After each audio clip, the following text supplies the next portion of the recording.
नमस्कार दोस्तों हमारे YouTube चैनल प्रभु यूपीपी में आप सबका एक बार फिर से स्वागत है।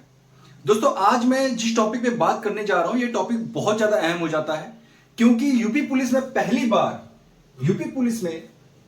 बार जो लिखित परीक्षा है वो किस मोड से कराई जानी है? Hybrid mode. इस पे भी चर्चा चल रहा है, बिल्कुल एकदम कंफर्म नहीं हुआ कि नहीं हाइब्रिड मोड से ही होगा, लेकिन चर्चा चल रहा है और जहां तक उम्मीद है 100 में से 99% आपका जो एग्जाम होगा वो हाइब्रिड मोड से कराया जाएगा। दोस्तों हाइब्रिड मोड सर्वप्रथम चर्चा में तब आया जब रेडियो ऑपरेटर की परीक्षा कराने के लिए जो है हाइब्रिड मोड के बारे में बात करी गई थी। अब जो पहला प्रश्न आप देख पा रहे हैं बोर्ड पे, हाइब्रिड मोड क्या है? तो दोस्तों आपको मैं बताना चाहूंगा कि हाइब्रिड मोड सीधा सीधा ऐसे समझ लो कि जैसे आप जो ऑफलाइन पेपर देते थे, जब आप ऑफलाइन पेपर देते हो तो उसमें क्या होता है कि आपको प्रश्न पत्र मिलता है और ओएमआर शीट अलग मिलता है।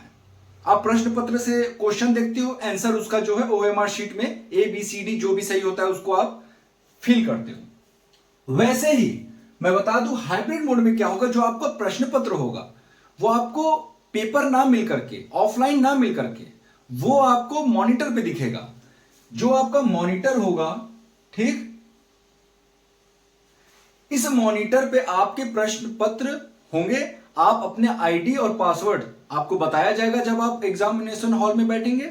वहां पे आप देखिए, एक चीज और मैं क्लियर कर दूं, जो आपको हाइब्रिड मोड जो एग्जाम होगा ये भी आपका लैब में ही होगा। जैसे ऑनलाइन जो एग्जाम होते हैं वो लैब में कराए जाते हैं, वैसे ही हाइब्रिड मोड के भी एग्जाम जो है लैब में ही कराए जाएंगे।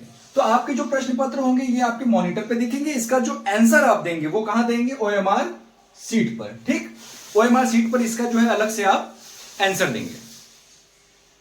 अब दोस्तों मैं आपको बताना चाहूंगा जो हाइब्रिड मोड का पेपर है, अब जाहिर सी बात है कि जब लैब में एग्जाम आप देंगे तो पॉसिबल नहीं है कि 25 लाख प्लस बच्चे जो है कि एक ही दिन में एग्जाम दे सके या 1 से 2 दिन में दे सके। तो अब इसके लिए कई शिफ्ट में, कई डेट्स में एग्जाम होंगे। अब ऐसे में एक और अहम बात निकलकर सामने आ जाती है, वो है नॉर्मलाइजेशन। जब आपकी एग्जाम कई शिफ्ट, कई डेट्स में होंगे तो नॉर्मलाइजेशन एक अहम भूमिका भी निभाएगी। दोस्तों आपको ये समझ में आ गया होगा कि हाइब्रिड मोड आखिर है क्या, इसका जो एग्जाम का जो प्रारूप होगा, जो एग्जाम होगा वो किस तरीके से होगा, बखूबी आप समझ चुके होंगे। दोस्तों अगला जो क्वेश्चन है, इसके फायदे और नुकसान।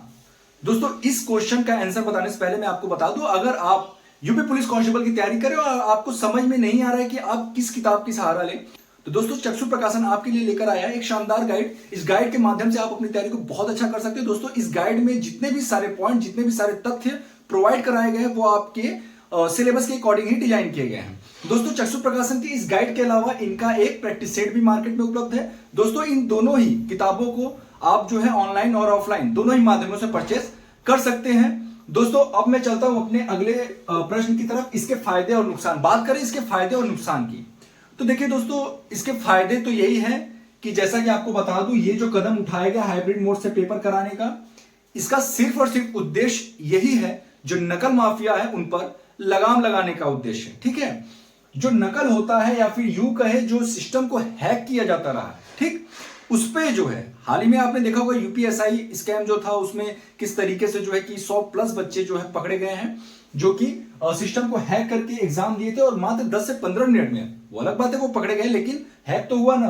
तो इसीलिए जो भर्ती बोर्ड इस मोड के माध्यम से जो है परीक्षा कराने का फैसला लिया है। दोस्तों इसके फायदे की बात करूं तो बता दिया मैंने कि आपका जो एग्जाम है वो बिल्कुल ही जो है एक पारदर्शिता रहे, उसमें किसी प्रकार की उसमें धांधली ना होने पावे, यही इसकी जो है कि उद्देश्य है। और इसी को जब जाहिर सी बात है कि जब एग्जाम में धांधली नहीं होगा, जब एग्जाम में किसी प्रकार का कोई नकल नहीं होगा, तो आपका जो कट ऑफ है वो हाई नहीं जाएगा, कम पे ही रहेगा। ये हो गए फायदे।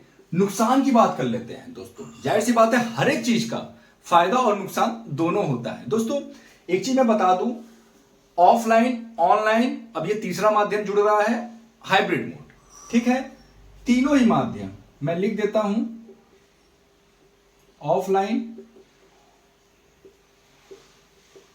ऑनलाइन और हाइब्रिड मोड। दोस्तों मैं आपको बता दूं सबसे कम समय जो लगता है वो ऑफलाइन एग्जाम में, आपके जो समय बचते हैं वो ऑफलाइन एग्जाम में आपके समय ज्यादा बचते हैं। उसके कुछ रीजंस हैं। देखिए ऑफलाइन में क्या है ना कि आपको एक पेपर पे, एक पेज पे कई सारे प्रश्न आप एक ही बार में देख लेते हो, लेकिन ऑनलाइन में भी ये नहीं है। ऑनलाइन में रीजनिंग के कई सारे ऐसे प्रश्न होते हैं, या फिर आप ये कह ले जो डीआई के प्रश्न होते हैं मैथ के, उसमें स्क्रॉल करना पड़ता है, उसको बार बार ऊपर नीचे आपको करना पड़ता है, उसमें भी समय जाता है। और ऑनलाइन में एक चीज का और नुकसान होता है कि आपका जो प्रश्न होता है, जैसे मान लीजिए जो डीआई के प्रश्न है, हर प्रश्न में जो ग्राफ होता है उसको शो किया जाता है। लेकिन ऑफलाइन में क्या होता है, एक बार आपको ग्राफ बना के दे दिया, ठीक, एक बार आपको ग्राफ बना के दे दिया, उसके बाद इसी पे जो है 1 2 3 4 5 जितने भी क्वेश्चन रहते हैं इस तरीके से उसमें रखे जाते हैं। तो आप क्या करते हो कि आपको बार बार ग्राफ देखने की आवश्यकता नहीं पड़ती है, और जो आंकड़े होते हैं आप यहां पे पुट करके आपका समय इस तरीके से बचता है, ठीक है। लेकिन ऑफलाइन हटाया गया, ऑनलाइन आया, इसमें कुछ समय लगने लगा बच्चों के, इसमें ज्यादा समय लगने लगे थे ऑनलाइन में। अब क्या आ गया है, हाइब्रिड मोड।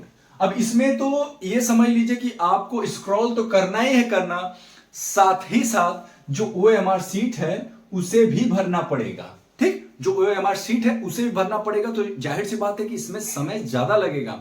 अब जो आपके 150 प्रश्न है ना, ये 150 प्रश्न करने के लिए अगर 2 घंटे अगर दे दिया, 2 घंटे अगर दे दिया, तो ये समझ लीजिए कि आपकी जो स्पीड है वो बहुत अच्छी होनी चाहिए, तभी आप जो सारे प्रश्नों को टच कर पाएंगे, सारे प्रश्नों को हल कर पाएंगे। और इसके लिए प्रैक्टिस बहुत आवश्यक है। जिन बच्चों के पास सिस्टम है, जिन बच्चों के पास लैपटॉप हो, कंप्यूटर हो, वो जरूर इस चीज का प्रैक्टिस करें, क्योंकि दोस्तों बिना प्रैक्टिस के पॉसिबल नहीं है। स्पीड भी तभी आता है जब आप प्रैक्टिस करते हो।